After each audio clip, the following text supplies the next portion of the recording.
Bienvenue sur Média TV Africa, bienvenue dans votre émission dédiée à la mode, le design et le lifestyle africain. Aujourd'hui, nous recevons une jeune dame, elle est coiffeuse et détourne la fibre capillaire pour réaliser des vêtements et des accessoires tendance. Passionnée de cheveux et de mode, Vanessa Solbeni nous parlera de sa passion, comme je le disais, et ses projets sur les mèches synthétiques. Mais avant cela, direction l'atelier Terre d'Afrique de la créatrice de mode Chakane pour y découvrir sa gamme d'accessoires fabriqués dans des matériaux soigneusement sélectionnés pour raconter l'histoire, la culture et la tradition des peuples d'ici, des accessoires sur lesquels on retrouve de petits masques en bronze, en bois sculpté ou brodés sur la toile de jute ou le pagne Made in Africa. C'est un reportage donc signé Melber Kofi et Ange Wilfried Gouet. Silence habité, emblématique de l'art d'Afrique, les masques sont d'une diversité et jouent un rôle particulièrement significatif au sens varié selon les régions. Véritables attributs de pouvoir, ce sont aussi des objets de culte dans les sociétés africaines. En Côte d'Ivoire, certains masques comme le Zaouli en pays gouro sont déclarés au patrimoine mondial de l'UNESCO. Ces masques ont un aspect culturel. Cet objet en bois, sculpté des mains d'artisans, représente parfois des visages humains ou des divinités propres à une culture. Caractère sacro-saint pour certains, juste décoratif pour d'autres, ces objets s'expriment et forcent l'admiration dans les musées et dans les décors d'appartements. Ils s'expriment sur les accessoires de mode, sur des décors bariolés sur le pagne africain. Cette authenticité finit par générer des vocations, comme chez cette créatrice de mode. Chakane est accessoiriste, elle utilise cette expression africaine pour donner un goût authentique africain à ses créations de cette collection Terre d'Afrique pour faire voyager la culture et la tradition de toutes les régions de la Côte d'Ivoire. Et pour que les gens comprennent qu'il n'y a rien de mystique derrière, parce que les Africains, c'est ça, des masques, on a peur. C'est pour juste montrer à travers cette sorte de brochure-là qu'on a mis en place, Terre d'Afrique. Voilà, donc la brochure explique l'origine des masques que nous utilisons, l'origine, la signification aussi des pagnes tissées que nous utilisons dans nos créations. Donc rien ne se fait au hasard chez nous. Chaque assemblage de pagnes tissées et de masques a pour objectif de véhiculer, de raconter une histoire d'un village, d'où viennent les Baoulés, d'où viennent par exemple les gourous, pourquoi il y a une alliance entre les gourous et les sénifaux. Donc c'est tout cela qu'on explique à travers nos créations. Un alliage de masques et de pagnes traditionnels tissés made in Côte d'Ivoire, fruit de l'œuvre de ces ouvriers qui sont à la tâche chaque jour dans cet atelier avant d'être acheminés à quelques encablures pour vérification. C'est un travail, comme ça, bon. Il y a un truc qui tient à l'intérieur. Il y a colle dessus, mais il y a des punaises et puis des pointes qui tiennent bien à l'intérieur. Là, ça ne tombe pas, tu vois. Ça ne tombe pas. Là, c'est celui qui est durable. C'est ici qu'on amène tout pour que je regarde toutes les finitions avant qu'on les mette en showroom. Rien ne se met dans la boutique sans mon consentement. Quand j'arrive, c'est vraiment de regarder les finitions. Souvent, je dessine des sacs. Donc, est-ce que ça correspond réellement à l'idée? Et quand c'est pas bon, ça retourne en atelier. On refait, on reprend jusqu'à ce qu'on ait les finitions qu'il faut. Des masques assurent des accessoires à la portée de tous. Chakane, à travers sa collection Terre d'Afrique, veut par ailleurs exporter le continent africain et toute sa tradition à travers le monde.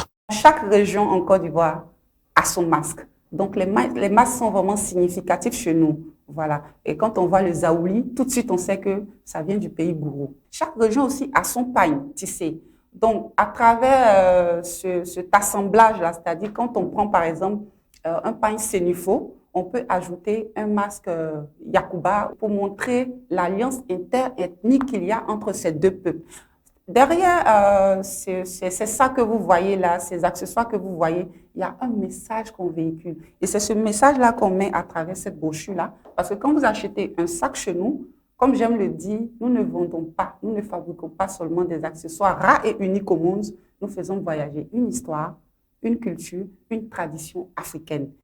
En 2 ans d'existence, Les merveilles de Chakane, terre d'Afrique, exposées dans son showroom, ne laissent personne indifférent. Comment en tenir par la présence de l'artiste camerounaise Lady Ponce. Chaque Africain se retrouve dans ses créations.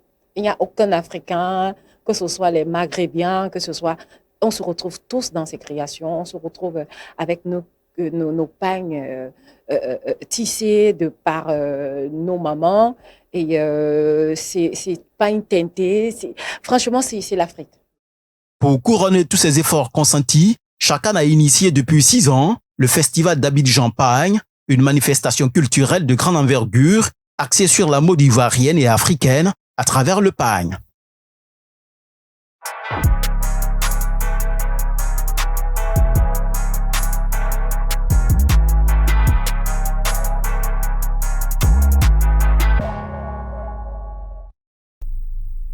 Voilà, donc c'était un reportage de nos reporters Mel Berchel-Kofi et Ange Wilfried Gouet.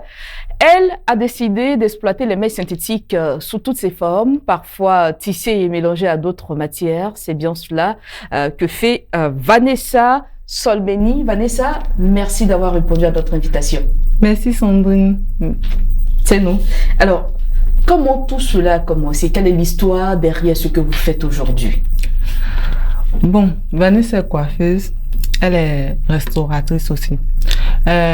Tout a commencé après la mort de ma mère.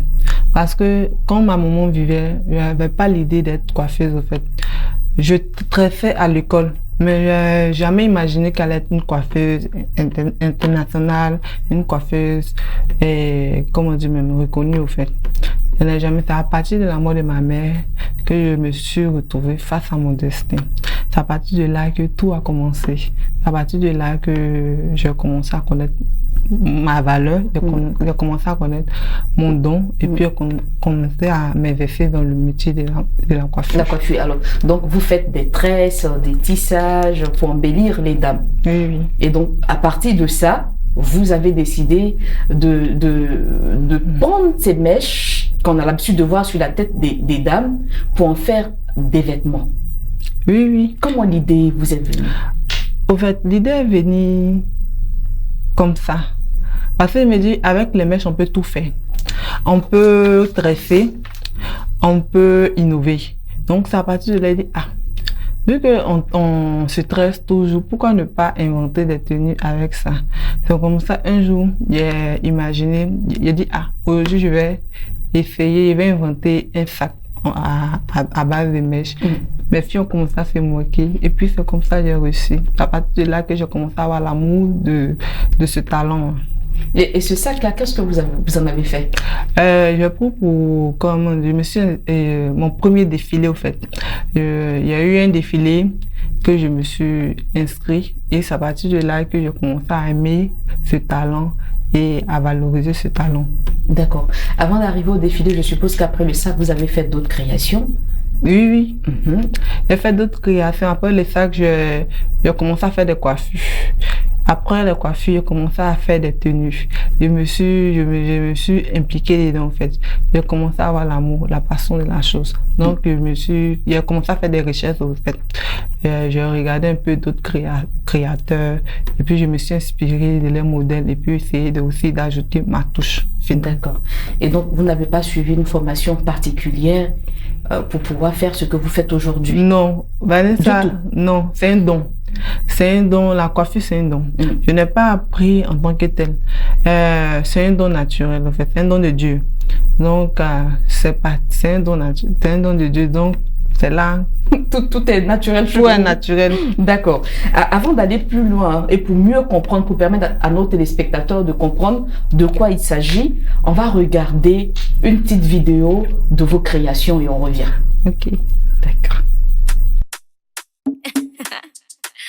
Born Sky on the beat. Say one for the money, two for the dough, three for the shorty. Now I don't blow. One for the money, two for the dough, three for the shorty. Now I don't blow. Say one for the money, two for the dough, three for the shorty. Now I don't blow. One for the money, two for the dough, three for the shorty. Now I don't blow. She told my love that love. She talks out the coco. She want know the coco. Yeah, but I want to give you some love. She talks out the coco, she still want know the coco. Yeah, if money no day, now wait till she get. She tell me say she got run away, she got run many bad away. Yeah. As the rubber don't day, the baby gone the mail. See the baby don't come again. You don't forget back in the days. I've been the beg you to try. Reason with me. If I don't get today, I go get them tomorrow. I be you one make a die. It no easy for me. If I don't get today, I go get them tomorrow. Say one for the money, two for the dough, three for the shorty. Now I don't blow. One for the money, two for the dough, three for the shorty. Now I don't blow. Say one for the money, two for the dough, three for the shorty. Now I don't blow. One for the money, two for the dough, three for the shorty. Now I don't blow. You see this life no be so. I remember the month of December. No loving, no caring, no tender. You rejected my love cause I was broke. I've been the enter Okada high. From Idumota straight to Alaba. How I wish, say, you believe me. Alors là, on vient de voir ce que vous faites. C'est vraiment magnifique. Merci. Bravo. Alors, Vanessa, en plus des mèches, on a vu certains accessoires que vous avez ajoutés, des éventails et autres. Vous êtes artiste dans l'art. Oui. Alors, comment on arrive à associer tous ces éléments pour donner quelque chose de chic? Bon, comme il a dit, c'est une passion. Donc, il faut vivre, au fait, ce que tu fais. Quand tu fais quelque chose, il faut faire avec amour. Donc, je me dis que si je dois créer d'abord des tenues, je dois aussi créer des bouts d'oreilles, je dois aussi créer des chaînes, je dois aussi créer des coiffures qui vont avec ces tenues. Parce que je dois équiper pour donner quelque chose de beau. D'accord. Et comment vous faites la confection de tout ce que vous venez d'énumérer? Est-ce à la main que vous le faites? Est-ce à l'aide d'une machine? Ça se fait comment? Tout se fait à la main. Tout se fait à la main. D'accord. Avec une aiguille. Et ça prend généralement combien de temps pour sortir une tenue? Ça dépend, 2 semaines, 3 semaines, ça dépend de la tenue. C'est ce que je veux montrer au fait. Si ce sont des tenues simples, ça peut faire 1 semaine. Si c'est des tenues un peu compliquées, 2 semaines. Si les tenues vraiment compliquées, 3 semaines. Mais dans les boucles, là ça fait, je peux faire en 1 journée. 1 journée. Les bouts d'oreilles, les chaînes en 1 journée. Maintenant, les coiffures, c'est sur place. Ok, vous les faites comme on a l'habitude de faire les coiffures classiques. Oui. D'accord. Alors, pour une tenue, on a vu des robes hein, dans les images que nous venons de voir. Pour une robe qui arrive au genou, par exemple, avec des manches, il vous arrive de faire des robes avec des manches? Oui. Une robe avec des manches qui arrive au genou. Il nous faut combien de paquets de mèches? Beaucoup, hein. J'imagine au moins une centaine. Oui, c'est beaucoup, c'est de l'argent.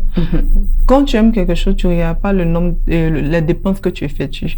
Parce qu'il faut que ce talent soit apprécié de tous. Et puis après, ça va payer. Donc, je ne regarde pas le nombre de mèches que j'utilise. Je regarde comment ça va aller, l'évolution de mon talent que Dieu m'a donné. Donc, c'est ce que je regarde. Je ne regarde pas le nombre je ne regarde pas combien je dépense. Sinon, ça prend... Non, mais là, en termes d'argent, on ne parle pas en termes d'argent, mais on se dit, c'est un travail assez colossal, ça demande beaucoup d'énergie, énormément de temps, et forcément, demain, vous avez envie de transmettre cela à d'autres personnes.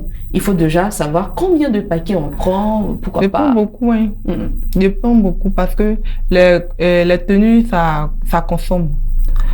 Je peux prendre plus que 100. C'est pour cela que je fais un mélange avec des laines, au fait. Ok, c'est pas uniquement des mèches. Je varie, au fait. Je varie. Je fais avec des mèches. Les mèches, cette tenue orange, blanc, vert, j'ai pris 10 paquets pour faire. La tenue en orange, j'ai pris 10 paquets. 10 paquets de mèches. Maintenant, il y a d'autres tenues. J'ai fait un mélange avec des laines. Les laines, je peux prendre 2 paquets. Et 2 paquets. Il y en a 12 et dans 24 pour pouvoir confectionner une tenue. ça dépend des tenues. Donc, en fonction des tenues que je prends Le nombre de paquets qui va avec. D'accord. Est-ce vous-même qui faites cette tenue ou bien vous avez des personnes qui fabriquent pour vous? Non, c'est moi-même. Oui, c'est moi-même. Vous êtes coiffeuse en même temps restauratrice et vous avez le temps pour faire tout ça? Bon, déjà, mon espace, c'est déjà des dames qui gèrent pour moi. D'accord. Maintenant, mes créations, je le fais à la main, moi-même. Maintenant, mon salon de coiffure, je vais une coiffeuse que j'ai. Comment je travaille sur rendez-vous. Donc, j'ai le temps de pouvoir avoir l'idée de créer. Parce que c'est ma passion. Je veux être connue de tous, au fait. Je veux être connue, travailler avec des grosses têtes. Et donc, c'est pour cela que je fais la part des choses. Il apprend à m'organiser, au fait. Je fais la part des choses. Mon restaurant, mon salon, plus ma création. Artistique. D'accord. Et tout à l'heure, vous avez parlé d'un défilé auquel vous avez pris part pour la toute première fois. Quelle a été la réaction des gens quand ils ont vu des sacs, des tenues ou des coiffures vraiment qu'on n'a pas l'habitude de voir? Bon, quand mon premier défilé, c'était, les gens appréciaient, c'était, comment dire même, c'était quelque chose de nouveau devant eux. Au début, ils se posaient la question, c'était quoi en fait? Et quand on a l'animateur n'a pas annoncé que ce sont des mèches, les gens se posaient, c'est après qu'il a dit, ah, ce sont des mèches, les gens ont dit, mais c'est beau. Et puis ils ont dit, ah, c'est bon, au moins ça change, ça innove un peu les défilés qu'on a l'habitude de voir, toujours c'est les mêmes trucs, au moins ça fait une différence en fait. Voilà, j'ai essayé de m'imposer. Et aujourd'hui, comment va votre business? Bon, ça va. Parce que tout début n'est pas facile. Donc ça va, j'essaie de m'imposer, j'essaie d'innover, j'essaie de m'imposer, ça va. Ça va, quand vous dites ça va, on sait que vous collaborez avec pas mal d'artistes. Est-ce les seuls clients que vous visez ou ces tenues, vous les mettez à la portée de tous? Bon, je mets à la portée de tous parce que les tenues, comment dire même là, ce sont des tenues où on ne peut pas porter partout en fait. Donc, comment dire même, je vais viser les artistes, je viser un peu ceux tu veux faire des shoots, et puis ceux tu veux faire aller dans un événement juste pour faire un dégamage. Donc, c'est comment dire même, c'est en général au fait. Quand vous dites en général, on veut bien vous comprendre. Ce sont des tenues qu'on ne peut pas porter pendant un dîner de gala. Non, on ne peut pas porter pour aller au marché, par exemple, aller au bureau. Donc, uniquement pour des clips vidéo. Des clips vidéo, pour les shoots photos, et puis pour les sorties d'événements, juste pour genre être à part des autres, au fait. Ce sont des tenues qu'on prend pour faire les clips, pour shooter. Ça, on l'a bien compris. Maintenant, comment dire, même, il y a des gens qui aiment être à part. Quand on les invite dans un événement, je prends exemple. On a vu des images du premier. Vos filles étaient habillées en tenue faite à partir de mèches. De mèches. Donc, ce genre d'événements comme ça, les gens peuvent me contacter. Ah, Vanessa, j'ai besoin de me faire remarquer. Parce que quand tu portes ce genre de tenue, et puis tu vas au premier comme ça te démarque. Et ça fait qu'aujourd'hui, tu as plus de visibilité, au fait. D'accord. On sait également que vous avez collaboré avec Dobé Niaouré. Malheureusement, on n'a pas pu utiliser les images. C'était des images TikTok. Comment s'est faite votre collaboration avec cette artiste interplanétaire? Bon, ça s'est fait par le contact d'un vieux père à moi, qui est son réalisateur. C'est lui qui travaille avec elle. Donc, elle lui a montré les images qu'elle veut faire pour son clip. C'est comme ça, lui aussi, il a pensé à moi. C'est à partir de là qu'elle, on a collaboré ensemble. Et c'est là, aujourd'hui, on travaille ensemble et puis elle aime mes créations. Donc à tout moment quand elle vient à Abidjan, elle veut faire un clip, elle regarde, on m'envoie des images, je reproduis. Vous avez un catalogue que vous proposez aux clients pour faire des choix? C'est les clients même qui viennent avec les images. D'accord. C'est les clients. Maintenant, si le client n'arrive pas à se décider, je peux lui proposer d'autres trucs. Sinon, la majorité des clips sont les artistes, mais tu viens avec les images pour voir si je peux reproduire la même chose et puis essayer d'apporter une autre touche dedans. Pour quelqu'un qui ne vous connaît pas, comment vous vous organisez pour vous faire connaître? Donc, Est-ce que vous prenez part à tout ce qu'il y a comme défilé qui se présente à vous? Vous partez à des soirées pour vous faire remarquer? bon, je vise les défilés au fait. D'accord. Je vais pas partout. Parce que dans la vie, il faut avoir des principes au fait.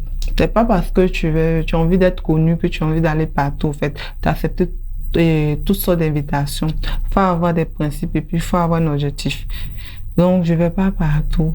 Je vise, et comment on dit, je vise, comment on dit même, Un milieu bien. un milieu bien, très précis au fait. Donc, je vise des défilés qui m'intéressent, qui va avec ce que je fais. Des défilés artistiques? Oui. Comme Abobo Fashion Art, par exemple? Fenda. En fait, c'est les défilés que je vise, qui rentrent dans mon contexte, en fait. Parce qu'il y a des défilés qu'on fait en Côte d'Ivoire, que eux, ils sont uniquement basés soit sur tel truc. Ils ont une ligne. Voilà, qu'ils une ligne. suivent. Donc là, je ne peux pas aller à ce genre de défilés. Donc, c'est les défilés qui vont avec mes créations que je m'inscris et puis je montre. Ça fait combien d'années aujourd'hui que vous faites cela? Ça fait 3 ans. 3 ans. 3 ans d'expérience. Et en 3 ans, qu'est-ce que vous pensez que vous avez atteint un objectif? Ou vous êtes encore loin de l'objectif que vous êtes fixé dès le départ? Bon, je n'ai pas encore atteint l'objectif au fait. J'essaye, mais il va arriver. Parce que on finit jamais de rêver au fait. Parce que je veux coiffer de grands stars au fait.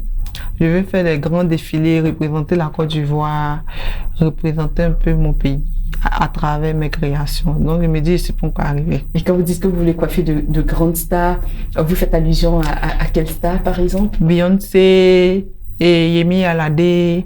En fait, j'aime tout ce qui font. Des artistes qui valorisent le Made in Africa. Voilà. J'essaie de... Donc, toutes ces personnes, c'est un rêve pour moi, en fait. Donc, je suis sur le bon chemin. D'accord. Alors, quelle est la durée de vie de cette tenue? Est-ce que c'est juste 1 mois, 2 ans, 3 ans, 4 ans, voire 5 ans, quand tu fabriques une telle tenue? Bon, il n'y a pas vraiment de date. Parce que les mèches, à tout moment, on innove. On essaie de...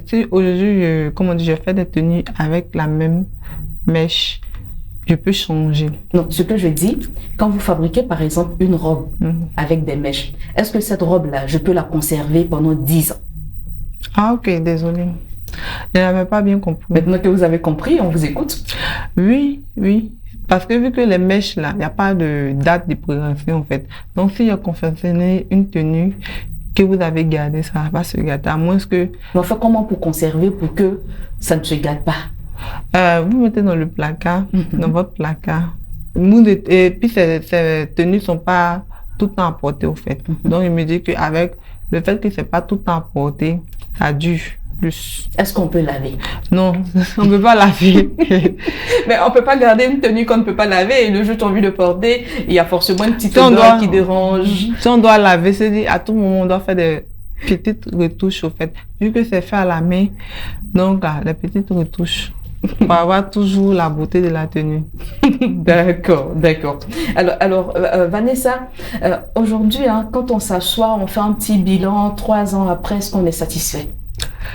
Oui, je peux dire satisfait. Au regard de tout ce que vous avez comme collaboration avec certaines stars, on va dire. Oui, je suis satisfait parce que c'est pas permis à tout le monde. Tu viens rentrer, tu es nouvelle dans la mode, en même temps tu commences à croiser les grosses têtes, tu commences à coiffer les grosses têtes. C'est une grâce pour moi en fait. C'est pour cela que je dis merci à Dieu parce que pour 3 ans d'expérience, déjà, un beau parcours, ça a félicité au fait.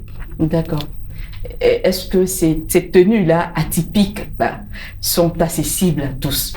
Si aujourd'hui, moi, je me considère comme une star et je dis pour mon émission, je veux porter une tenue créée par Vanessa, une tenue à base de mèches. Est-ce que je peux me permettre en termes de coût, d'argent?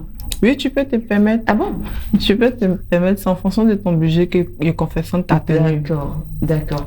Outre les mèches synthétiques et les laines, est-ce que vous prenez les mèches naturelles également? Pas encore, mais je compte le faire. Pas encore, parce que on finit jamais de faire des recherches pour pouvoir s'imposer. Donc, je me dis que Pour le moment, c'est ce que je fais. Avec le temps, je vais confectionner ça avec des mèches naturelles. Parce que les mèches naturelles, ça coûte coûteux, en fait. Donc, pour le moment, je fais avec mes moyens. Les mèches synthétiques, très bien pris. Il y a le musée des costumes qui existe à Grand-Bassam. Est-ce que vous envisagez un jour remettre l'une de vos tenues qui sera exposée dans ce musée-là? Bien sûr, c'est un rêve pour toute personne. Ça ne sert à rien d'avoir du talent et puis ne pas être, comment dire même, ne pas exposer ton talent quelque part. Parce que si tu as travaillé pendant combien d'années, puis aujourd'hui, tu es devenu une icône, une légende, c'est normal que tu puisses au moins déposer quelque chose pour que les gens puissent se souvenir de toi, en fait. Donc, c'est un plaisir pour moi, en fait, pour pouvoir exposer au musée. D'accord. Vanessa Solbeni, je rappelle que vous êtes créatrice de mode et vous faites des tenues à base de mèches synthétiques. En tout cas, merci d'être passé sur le plateau d'Africa Chic. Merci, Sandrine. Voilà, vous l'avez compris, nous sommes au terme de cette émission. Merci à tous ceux qui nous ont suivis. Merci à l'équipe en régie. On se dit à la semaine prochaine pour un autre numéro. D'ici là, portez-vous bien.